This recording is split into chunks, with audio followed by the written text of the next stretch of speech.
Tidak gitulah. Berat nanti dia ngerasakan. Di situ Imam Qurtubi juga menyampaikan, jangan terlalu sering karena itu memberatkan dadanya. Jadi ketika mentalkin, saya sampaikan, boleh diganti atau enggak Ustadz? Enggaklah, talkin itu ibadah. Ibadah itu tauqifiyah. Tauqifiyah itu enggak usah diganti. Karena Rasulullah mengatakan, lakinu ala mautakum la ilaha illallah. Talkin orang yang meninggal di antara kalian dengan la ilaha illallah. Enggak usah diganti Allah Ustadz yang lebih singkat, lebih pendek. Enggak usah. Subhanallah Ustadz, enggak usah. Kenapa? Karena talqin sudah ditetapkan ucapannya oleh Nabi, begitulah kita mencontohnya. Jadi tidak usah diganti. Cara mentalqin, jadi kalau keadaan sudah tenang, tolong kalau sudah sakaratul maut jangan ditinggalkan. Karena sesungguhnya pertempuran setan itu pada detik-detik kematian semacam ini, dan betul-betul berusaha untuk menjadikan dia murtad. Nanti makanya di situ di buku nanti dibahas kan, pertempuran setan itu sampai detik-detik orang mau mati itu sudah ayo kufur, murtad aja tuh, kamu sakit kan? Nah, itu kayak gitu. Makanya jangan ditinggal. Capek gitu kok nggak meninggal gitu ya. Udah gantian mas. Dan jangan kemudian meninggalkannya. Mangkat dulu gitu. Enggak lah, janganlah. Terus ditampingi terus.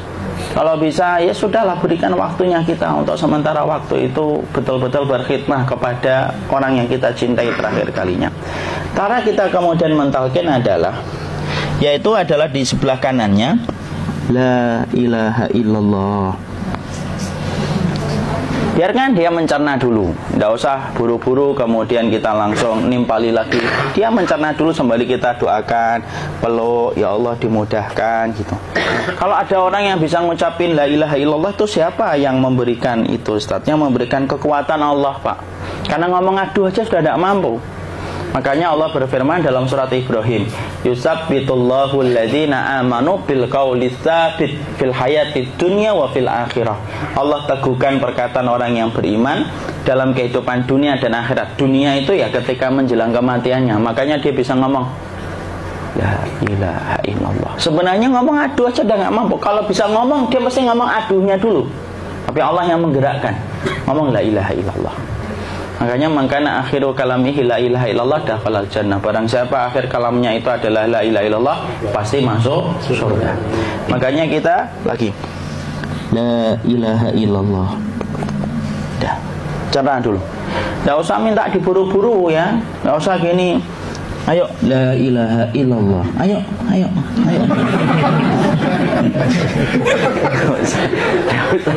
Enggak usah gitu.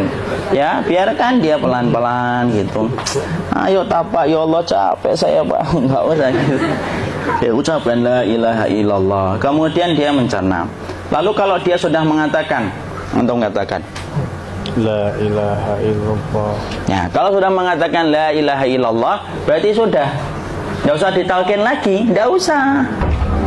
Belum meninggal juga Ustaz? Enggak apa-apa, biarin aja. Dia di situ aja. Kecuali dia ngomong lagi dan enggak usah diajak ngomong alhamdulillah ya Pak, ya Allah gitu. Terus dia jawab alhamdulillah. Ya. Itu berarti ucapan terakhirnya alhamdulillah. Atau ketika habis ditalkin la ilaha illallah, dia ngelihat air. Nah, itu berarti ucapan terakhirnya air.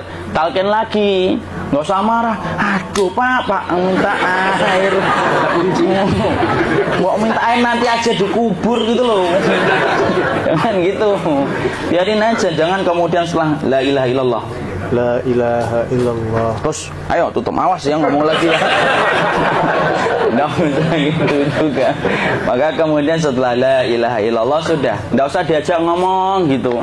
Terus kemudian tidak usah ada anaknya perempuan, ya Allah Pak sudah bisa ngomong la ilaha illallah, usah gitu. Cukup dalam hati alhamdulillah gitu. Diam, kita dengerin gitu. Disitulah nanti biasanya detik-detik dia terakhir. Dia nanti ngeliat di sini Pak, prosesnya itu nanti kaki langsung sebagian jempol dingin dia. Kaki, telapak kakinya langsung kalau kita geningkan dingin kayak kaki yang kena AC langsung. Kemudian dia langsung ningkup gini. Dikit dia, mulai kaku dia. Atau kalau enggak, gini dia. Langsung kayak jatuh. Kayak kepala nanti yang paling terakhir, kepala itu pasti ada gerakannya Pak. Ini meninggal itu pasti gitu. Pasti gitu. Karena apa? Sudah tidak ada beban ruh yang menahannya. Ya, cabut ya, set pelan, maka kemudian malaikat itu, tapi tetap sakit lah, walaupun dikatakan ringan tetap sakit. Maka kemudian sakit gitu, ngelewatin sini, jantung kemudian sudah tidak berfungsi, kemudian ginjal Pak, ngelewatin ginjal tidak berfungsi. Bapak bayangkan kan, kalau yang pernah sakit batu ginjal Pak, sepakat nggak kalau kita batu ginjal itu sakitnya luar biasa Pak? Itu baru titik batu kecil di ginjal. Kita bisa bayangkan tiba-tiba ginjal tidak berfungsi, sakitnya kayak apa Pak? Tiba-tiba ginjal nggak berfungsi, pankreas naik, kemudian tek jantung. Jantung ini dia masih hidup, dia di sininya masih hidup walaupun jantungnya sudah berhenti. Naik, kemudian mata, dia ngelewatin mata.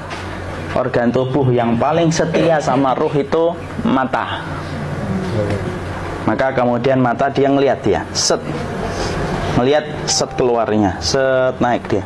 Nah, dilihat ini sama dia. Makanya Rasulullah mengatakan inna ruha idza qubida tabi'ahul basar. Ruh itu kalau dicabut, mata itu ngikutin kemana perjalanan ruh itu. Makanya ada yang meninggalnya gini. Ya, itu bukan tanda su'ul khatimah. Itu tanda fitrahnya mata ngikutin ruh. Atau kemudian bukanya sedikit. Ada yang kayak senyum Pak, ada yang kesini yang keringetan, nah itu tanda husnul khotimah. Ada yang senyum. Jadi sakitnya setelah selesai itu plong gitu loh. Makanya kemudian ada yang tersenyum. Maka itu tanda. Kalau kita ngelihat orang yang membuka mata kayak gini, tidak usah takut.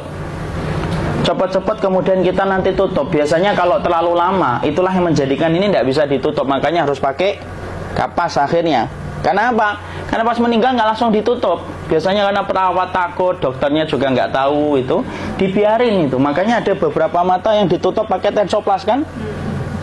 Sebenarnya kalau langsung bisa nutup dia, fitrahnya nutup mata itu. Jadi kemudian kita baca Allahumma firlahu warhamhu wa'afihi wa'fuanhu atau bismillah wassalatu wassalamu ala rasulillah, tutup. Bismillah. Tidak usah takut. Kecuali buka lagi ya, ini baru kita kabur bareng. Kalau buka lagi Pak, Insya Allah Pak, ya Allah ya kita kabur bareng-bareng Pak. Diusap Pak, diusap gini. Ini enggak disenggol gini, enggak. Begini kan, sudah meninggal dunia. Tangan boleh begini, boleh diluruskan, enggak ada ketentuannya. Boleh gini, boleh kemudian lurus. Nggak usah disalahin kalau ada yang lurus. Lu itu tangannya gimana sih? Posisikan kayak sholat. Nah, ada perintah kayak gitu. Jadi kemudian dikondisikan saja. Terus maka kemudian dipijit-pijit, akiknya dikeluarin, kemudian jamnya dilepas, gigi palsunya dilepas kalau ada, ya. Kemudian apa setelah itu? Coba buku.